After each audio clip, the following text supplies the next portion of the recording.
separately from the body and the matter. Meaning, a body is not a soul, a spirit is not the matter. People confuse it and they become afraid of death. But people who have truly understood it, this is known as the knowledge of self-realization, and they use this knowledge to attain moksha or liberation. Okay, that is the philosophy. And if at this point of time, if we have to apply that philosophy in life, what should we do?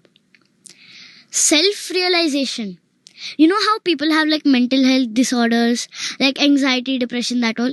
So, people who have that kind of hote na, they should actually start reading the Bhagavad Gita. It helps a lot, I must say, and it makes the entire body calm. Usually these disorders happen when somebody is afraid of death or afraid of something like that. Right.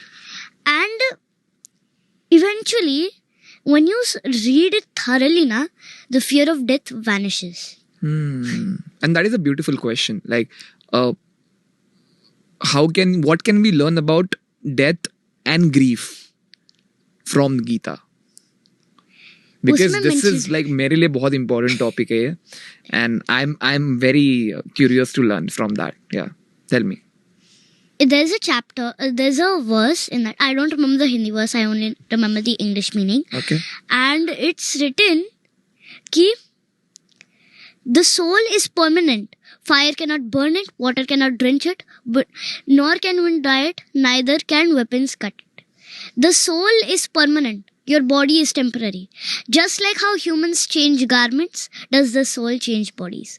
This very thing makes it clear कि हाँ, death के लिए you don't need to be scared. Because if you believe in God, belief, like Vaishnavism is one thing for Narayan, and if you surrender your body, your mind, everything, if you surrender it, then only will you attain liberation after death, and you will become a devotee most dear to his heart.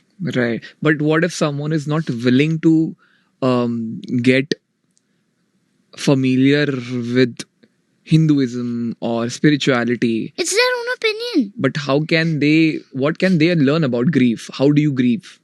Like suppose someone that you love, you have lost them. What is a way for them to grieve in a way which keeps them maintained? The wise man grieves in a way controlled, and he endures that pain until the point has come where he has forgotten. For example, somebody in your family has died. So instead of like crying and crying and crying for God knows how many years, you should control it. You should endure it. I mentioned it in the Ramayana podcast for the moral, that endure. Yeah. God has given you the opportunity where you could be greater. Instead of wasting it, use it. कि जब heart का relationship बन जाता है, then you should not be confused with love and attachment. Love is when you cry for some time, or don't cry, just endure the pain. And attachment is when you cry for God knows how many